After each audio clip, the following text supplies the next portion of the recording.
Hello, my beautiful soul queens, and welcome to this episode of Fully Expressed podcast.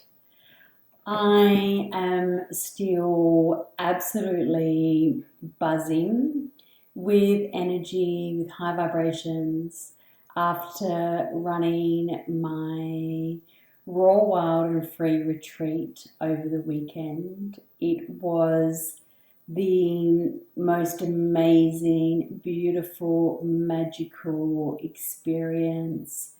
And what really made it so special is the women that were there, the women who were open and brave and courageous to be able to show up, to be honest, to embrace their emotions, embrace their shadows, and be able to accept them with love and compassion and kindness and understanding, to be able to break through limiting beliefs, core wounds, and really step into this beautiful, powerful goddess.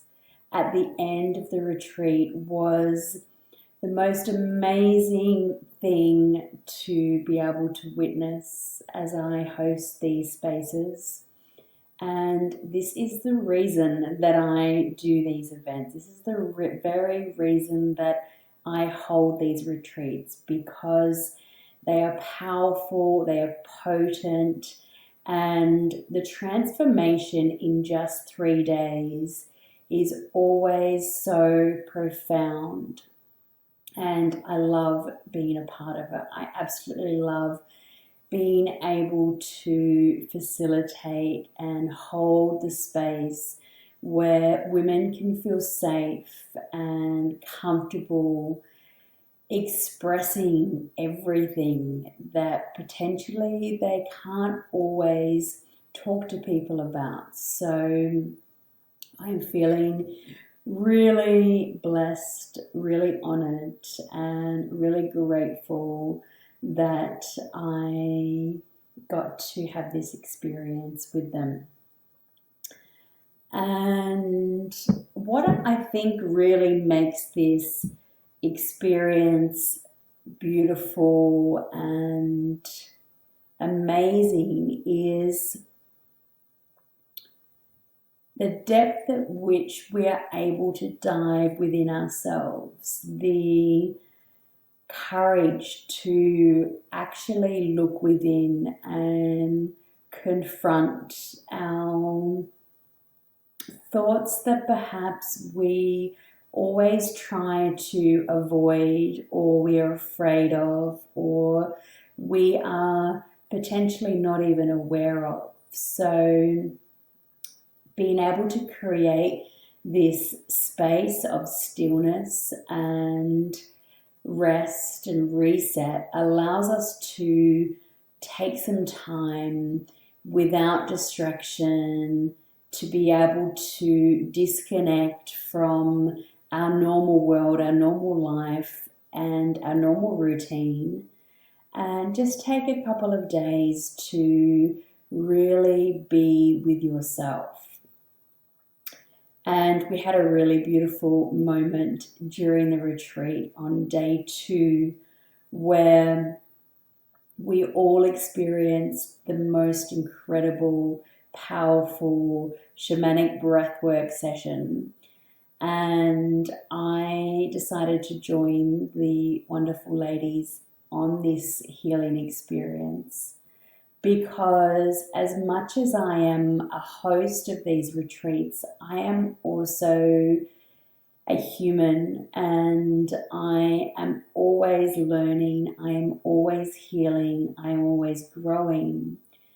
And I had the opportunity of journeying through this breathwork session. And I've done breathwork before, so I knew what to expect. I knew what was in store, and I knew that there was going to be a emotional release, and it was the most beautiful, the most amazing.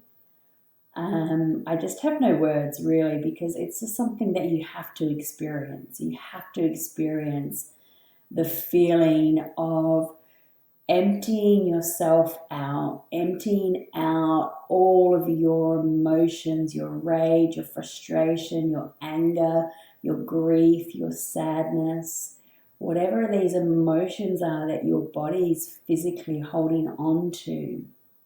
Breathwork is a really great way to release and let this go in the environment where it's safe for you to do so, where you have permission to do so.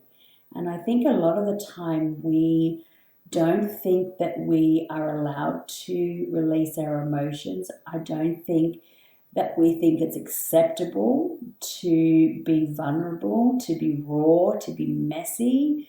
And we put on this mask or this persona that pretends that we are potentially another person or another version of us that is strong and independent and has her shit together. But underneath the surface, there is something else that is going on.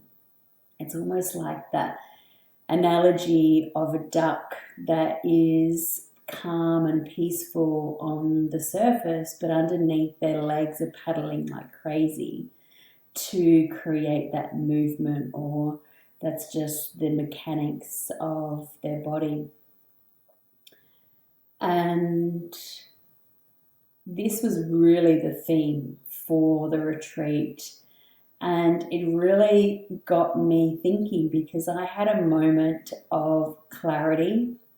I had a moment of aha during the breath work, because the whole concept of raw, wild, and free is something that was gifted to me in a state of clarity and creativity. I am always receiving these ideas of things to birth, and this concept of raw, wild, and free was an evolution. It started off being something that I didn't have crystal clear clarity on at the time, and it started off as the raw feminine, which is encompassing the raw, wild, and free. But as I was in this beautiful breathwork session and I was crying, sobbing uncontrollably, I was releasing, I was screaming, I was just letting go of anything that was restricting me. Normally we have to be quiet and gentle, and in this moment I felt free, I felt raw, and I felt wild. And it really got me thinking, because what is raw, wild, and free? What does it mean even to be raw, wild, and free? And I think it means something different to each of us. But it really started some internal awareness, some internal dialogue, and I had some emotions, and I had some blocks that were coming up, because I think sometimes if I say to you wild, it might mean that, you're really loud and vibrant and sort of maybe a little bit crazy, dare I say the word. But it's almost like wild can be interpreted as loud or, I'm trying to think of the word, but, dominant perhaps. And it is, for me, it is not that, because I am a Cancer, first of all. I am a very sensitive and somewhat soft and gentle person, because that is just my energy. I have always been very quiet, very withdrawn, not confident, not really able to use my voice to express my emotions or understand my emotions. And so the concept, even for me, and what raw, wild and free actually means for me is very different and will be very different for somebody else. And so I want to pose the question, what does it actually mean to you? What does it mean to be raw, wild and free? And I'm going to dive into each of these areas a little bit without giving too much away, because I want to keep some of this essence for the retreat. But raw is really the instinctual, unrestrained, primal sort of organic self. So think about yourself when you are born, when you're a baby. You are fresh, you are clear, you don't have any beliefs or anything that sort of holds you back. I don't know if this is the right analogy, but I'm going to roll with it. So you don't have anything, any stories telling you that you can't cry, you can't express yourself creatively. Yeah, I really chose the wrong analogy. But raw is about this essence of you that is able to express yourself, express your true thoughts, your true desires, and be able to be vulnerable, be able to really embrace yourself as you are, before any thoughts come in saying that you have to pretend to be a certain way, or you have to dull yourself down, or in some cases, and in my case, you have to amplify yourself to be able to fit in with society or others, to feel confident or accepted into a group. And being raw is really, for me, it is really about embracing your vulnerability, your emotions, and not being afraid to be seen or to share yourself in this moment where you are really raw, messy, and ugly crying. Because for me, I see this as a sign of power and a sign of beauty. Because when we're able to be raw and messy and emotional, we are breaking down our walls of independence or our barriers which we put up to create protection around us for any particular reason that relates to you. We become hardened and we become like a fortress. So we try not to let people see what's beneath those walls, what's on the inside, how you are really feeling.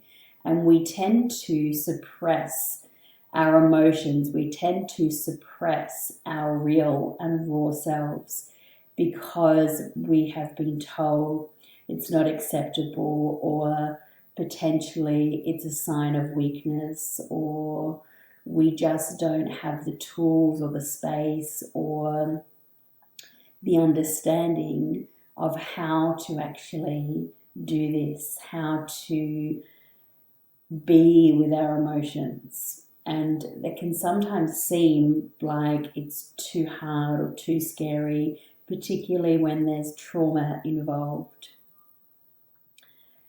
But I want to share something with you.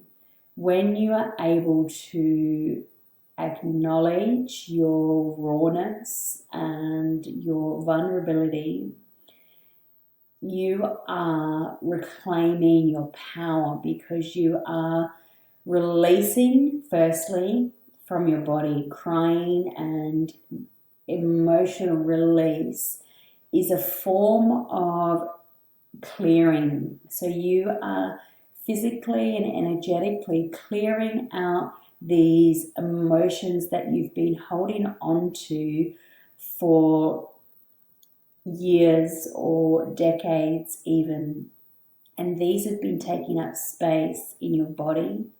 They have been potentially blocking you from being able to connect or understand or even love yourself.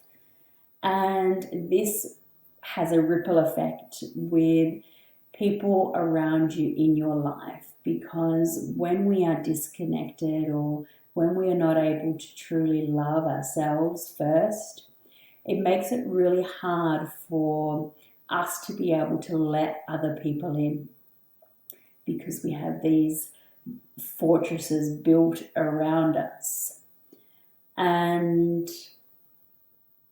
when we do actually release these emotions, these stored emotions, and release some of the attachment to our traumas, we are able to create space. And space is good because space creates opportunity, it creates possibility, and it creates space for you to finally be able to receive, to be able to call in more of whatever it is that you are looking for, whether it's love, whether it's money, whether it's connection. You are able to actually receive more into your body. You're able to hold more. You're able to raise your vibrational frequency, because your emotions are no longer pulling you down into this lower vibration or this energetic attachment that you have always known, that you have always come back to. The same old story that plays on repeat in your life, in your behaviors, in your patterns, in your relationships, all comes down to your emotions and the attachment to your core wounding, to your traumas, to your childhood and your inner child, and what she didn't receive, what she or he didn't receive at the time.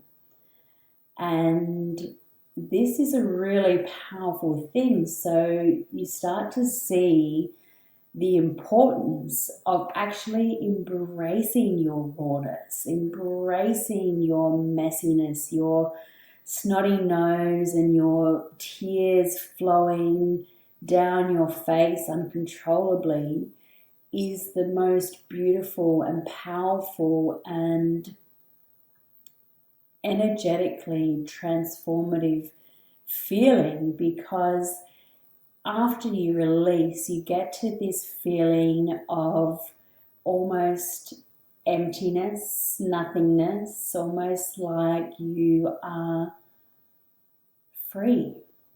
You are free of this emotion, this story, this belief. And while it will feel initially that you have released it all, you have a thought that you have shed everything, it will take you a little while until you have completely released.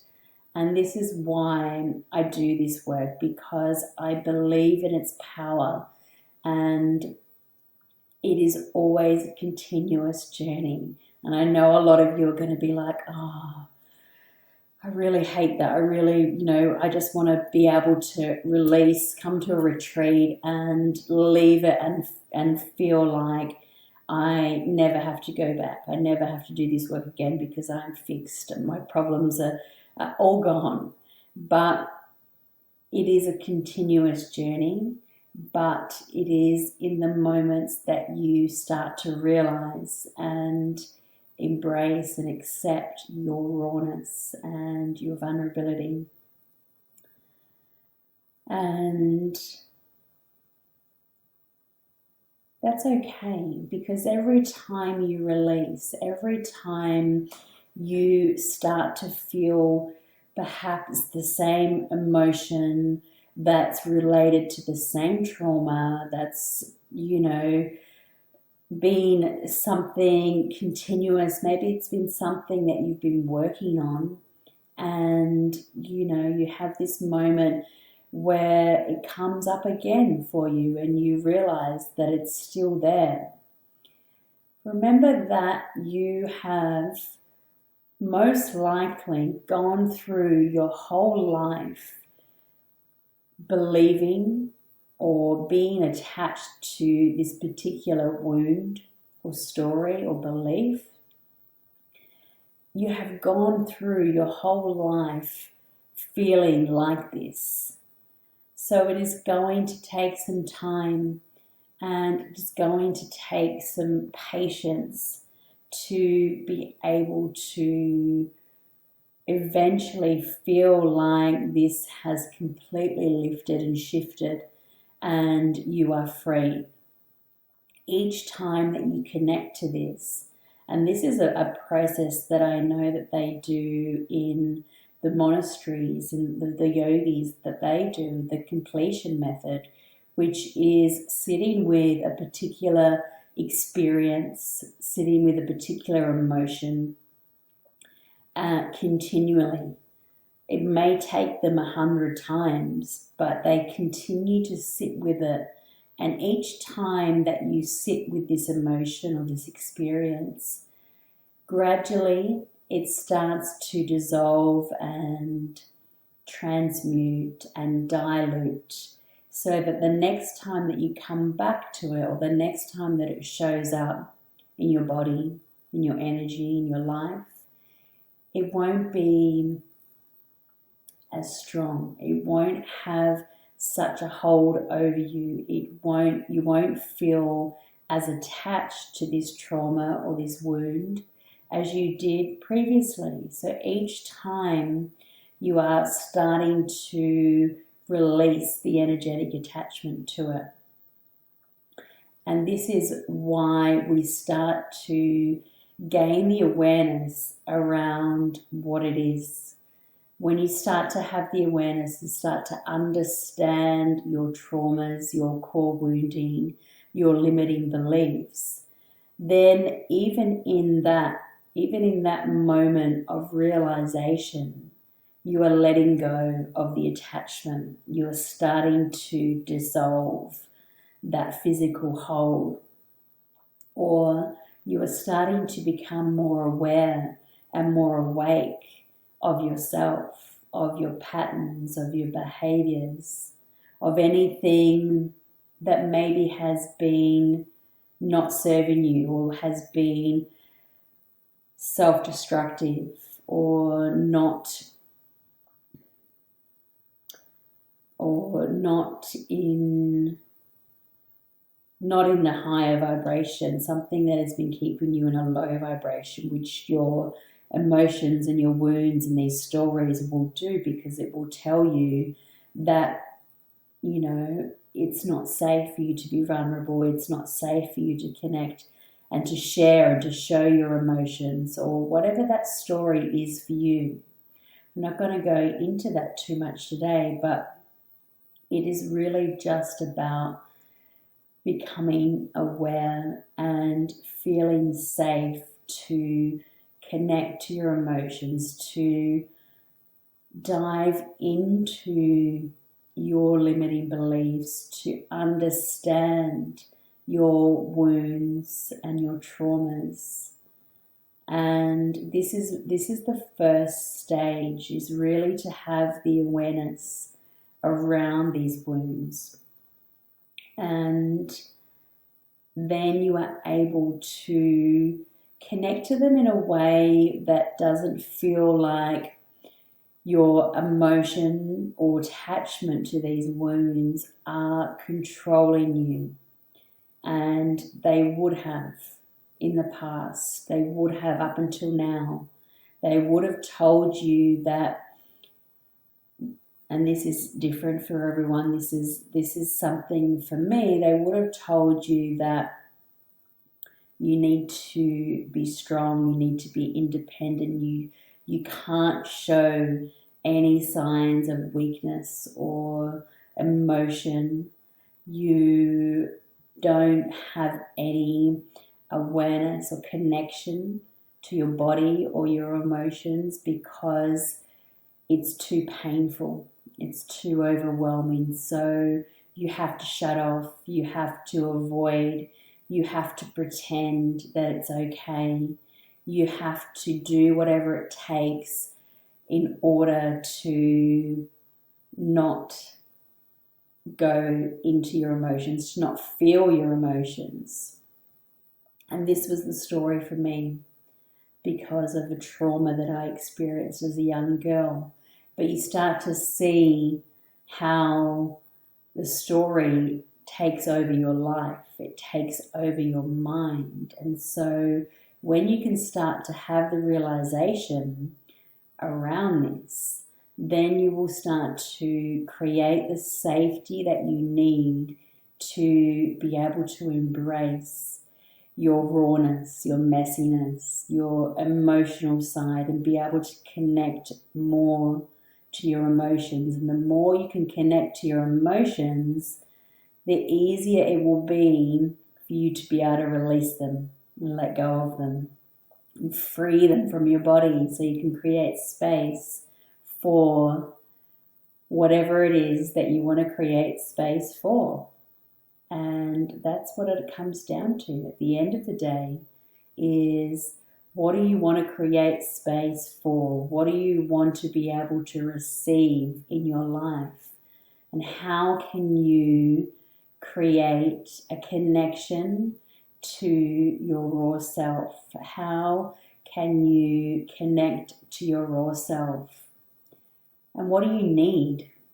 What does your raw self need in order to be expressed, in order to be okay, in order to be seen?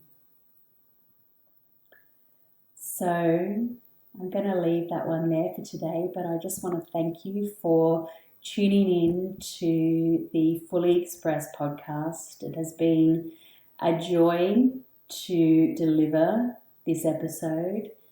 And I am in the process of releasing some new dates for 2025 Raw, Wild and Free Retreat. And there will be a special early bird offer for the month of November. If anyone is wanting to come along and experience the magic and the transformation that happens and allow you to step into and embrace your raw, wild and free self, please reach out to me or head to my website for more information. In the next episode, I will dive into the wild element and we'll explore what it means to embrace your wild woman. Until then, take care, be well, and stay connected. Much love.